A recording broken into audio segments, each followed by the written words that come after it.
स्वभाव वाला और थोड़ी सी बात पे फुसकार मारता है और गुस्से में आ जाता है। थोड़ी सी बात में उग्र स्वभाव वाले दूसरों को उद्विग्न करते हैं। साधारण सी बात पर और मरने मारने को उतारू हो जाते हैं। वे मनुष्य दंड सुख नाम के नरक में गिराए जाते हैं। वहाँ 5 5 और 7 7 मुख वाले भयानक सर्पों ने चूहों की तरह निगल करके उनका प्राण घोंटने लगते हैं। 26वां नरक है अवट निरोधन नरक, जो दूसरे प्राणियों को गड्ढा खोद करके और धान के कुठीला या गुफा में बंद कर देते हैं। उन्हें यमदूत वैसे ही स्थानों में बंद करके और विषैले धुएं से उनका प्राण घोंटते हैं। 27वां नरक बताया गया है अच्छे पर्यावर्तन, जो घर गृहस्थी वाली माता बहनें भाई बंधु अपने घर आए हुए अतिथि का या अभ्यागतों का या भिक्षुकों का, अगर कोई अतिथि आ जाता है, कोई रिश्तेदार भी आ जाता है, कोई अनभिज्ञ जिसे हम कभी नहीं जानते हैं वो भी आ जाता है,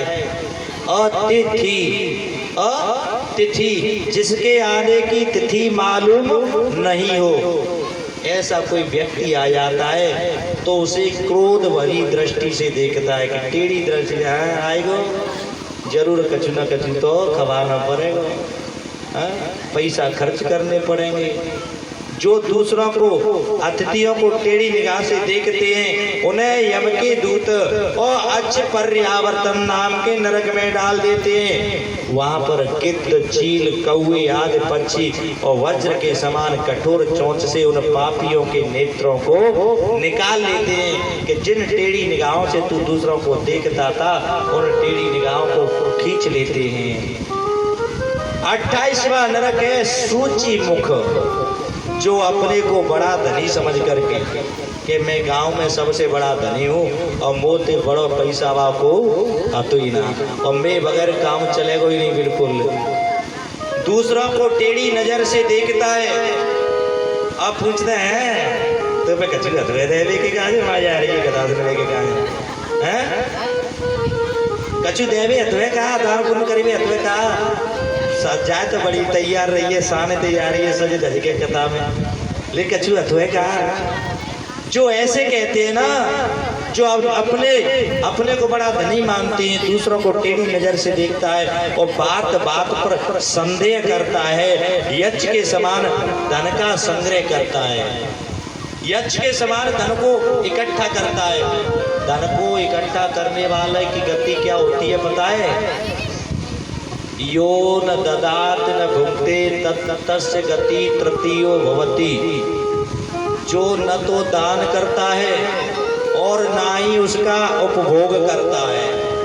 धन है उसके पास में, ना तो बाको दान करेगा और ना ही स्वयं बाको उपभोग करेगा, और जोर जोर के इकट्ठो कर करके 1 रुपया करके इकट्ठो करेगा तो उसकी तीसरी गति नाश होती है, नाश।